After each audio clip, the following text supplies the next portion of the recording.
Hey there! Welcome back to Reddit Dating, best channel for cheating stories.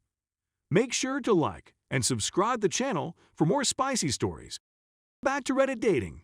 Me, 22 male, just found out my girlfriend, 22 female, of 7/1/2 years cheated on me, slept with another guy. I'm whirling around like a top. I just received the most terrible news imaginable, and it's making me feel sick. The moment I realized what had happened, I went chilled and started trembling. I really wanted to vomit but couldn't. It's the first time I've felt this way since I destroyed my car and got myself into a whole mess of trouble. It's as if the worst-case scenario is there in front of your face. My girlfriend had been acting oddly recently. Something didn't seem right. She hardly looked at me when she came home from work, and when she did, she said nothing more than a basic hi, as if she didn't want to be recognized as my partner. We started talking about the matter precisely 1 week ago. She was tired of our relationship and worried that if it continued on much longer, she would grow to despise me. I was relieved when she admitted that she was right. That was my thought as well, since I had felt the same way the previous year. If you look at my post history, you'll notice a post I made to this subreddit with the same thoughts, which is quite helpful in explaining it. Even though I didn't want to wind up in a relationship with someone I still loved, I was bored and wanted to go out into the world without being recognized as someone who had been in a long-term relationship. Consequently, we agreed that she would find a new place to live and that we would separate or go on a break, as she put it, to regroup. You never know when we could get back together.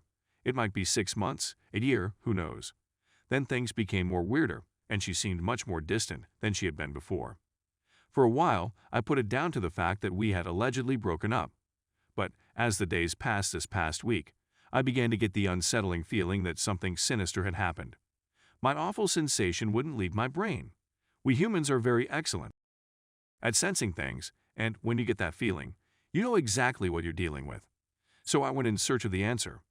My girlfriend is also a very good liar, so I knew I'd need evidence before I asked her out on a date with me. I did something I really didn't want to do. I went through her Facebook messages and replied to them. She had recently been conversing with and hanging out with an old female friend from a long time ago, and this was the topic of conversation I was listening to at the time. It wasn't long before I came to her and began talking about myself, and it didn't take long for me to come across the words that tore my heart out. I had another encounter with Luca. In the interest of full disclosure, my given name is not Luca. It gets worse when her buddy asks, "And how did it go?" To which my girlfriend replies, "Amazing." As soon as I got the opportunity, I confronted my girlfriend about it, and she categorically denied it at first, and then she denied it again and again. I informed her that it was unnecessary to lie any longer, since she was just aggravating the situation. She ultimately gave me a nod, and I returned the gesture before discreetly fleeing the site of the crime. This was not an instance of a woman returning home with a guy who was inebriated. While we were still at home, she said, "I'm going to stay with my friends tonight, okay?" I didn't give it much thought since it was nothing out of the usual for her at the time. As always, have a good night, and I'll see you in the morning. And don't forget to contact me before you go to sleep. I told her of the situation. Considering how obvious a lie and deliberate act this was, I'm becoming progressively more depressed. She did, in fact, send me a text message. After saying goodnight, she said she'd see me in the morning. I was relieved. She's resting next to a 26-year-old guy she met a month ago and has become fast friends with. Our relationship is over, but neither of us has a place to call home, so we're stuck in the same house until she can find a new place. I've been in a relationship with this girl for 7.5 years, since I was 14 years old. It's completely gone now. I'm not sure what to think. She hasn't seen me cry in 7/1/2 years, and last night was the first time. I'm quite good at keeping my emotions under control. The only person I've informed about this is a buddy who has relocated to another country and broke down in tears over the phone when she learned the truth about me. I'm just at a loss on what to do or what will transpire in the future. I meant to forget about her since she's moved out, right? I'm still completely head over heels in love with her. In the beginning, everything will seem normal. I'll get 2 feet off the ground, but as soon as I remember what happened, I'll be pulled under the surface. Not to mention the fact that I have to go tell everyone what occurred, including my family and friends, which is really embarrassing. Edit. It seems I did make it clear, my apologies. She cheated on me before we discussed splitting up. I just learned about it last night. Edit 2. I'll write more tomorrow to assist folks understand why I'm writing here and why it's not as easy as, who cares, you've broken up now. We still love one another, or at least I did, she claimed. I'm simply looking for anybody who has had a similar experience. Thank you for your time and responses. I'm off to bed now. I'm on the other side of the planet. Story 2. If they cheated on you, they'll very likely cheat on their future partners too. A quick summary of my relationship with my narcissistic ex-partner is as follows. We'll be together for a year. That is, the whole calendar year of 2020, so make your arrangements appropriately. 2 weeks before my birthday in December 2020, which was 2 weeks before my birthday in December 2020 arrived D-Day, I discovered that he was contacting ladies he met on Reddit using a phony phone number, which I was able to track down and identify as belonging to him. In addition, I discovered that he had been having encounters with a colleague for 3 months at the time of my investigation. I also discovered that he had infected me with HPV, and as a result, I had precancerous abnormalities in my cervix that I had been completely unaware of until now. I made the mistake of pursuing couples therapy with him, as well as individual counseling for myself and him, all of which were unsuccessful. During the second session of couples counseling, he had already began attempting to attract female visitors to his home for the purpose of working out. This was the last straw that convinced me that I did not want to see him ever again in my life.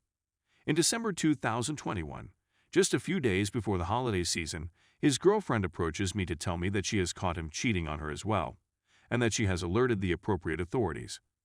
During the course of the year they were together, she discovered that in addition to his girlfriend, he had slept with 6 other women. She was taken aback by this revelation, which she considered startling. His girlfriend told me how he was always open with his phone and laptop, never concealed anything from her, presented her, and his other GF, to all of his friends and family, and they didn't say anything to either of them, but he was the polar opposite with me. When it came to me, he kept everything a secret from me and his buddies as well as himself. He has cheated on me in every one of our relationships, no matter how he portrayed himself in those circumstances, and it is interesting to see. He had experienced a significant decline. In the end, I was able to show his innocence, since I was able to demonstrate that he only had one other female encounter while he was with me. However, SIX in a previous relationship. My mind has been completely blown. I'm sure he learned his lesson when I tried to have him fired from his job and expose him. Weren't you right, Mr. President? He was simply going to deteriorate more. She informed me that he was always making remarks about how nuts I was, of course he was, and that she felt it was remarkable how often he made general remarks about me. However, she claims that he has always been really considerate of her. What's more, I simply wanted to point out that I wasn't shocked when his next girlfriend reached out to me, as I had done the same with his ex-girlfriend before me while I was still in a relationship with him. In addition, his ex-girlfriend has now become a dear friend of mine, which is fantastic to see. In the past, I had shown a desire in getting in touch with his girlfriend, but I didn't want to be seen as the crazy ex, so I knew I needed to remain away until she answered. On the personal front, I am fortunate enough to be married to the most lovely guy a woman could hope to find. For years, I've been in relationships with people that were unsatisfactory and unconsiderate of me. It's taking a toll on my emotional well-being because of all of this. I've finally met someone that makes me feel confident and happy about who I am. He is well aware of everything that has occurred in my life and has been quite patient with me. In the aftermath of my narcissistic ex-behavior, boyfriends, I have a bone in my body that causes me to wonder what if on a daily basis, and I struggle to keep intrusive thoughts at away. As a result of this experience, I will be altered for the rest of my life, but I will never again break my own personal boundaries if someone's words do not match their actions.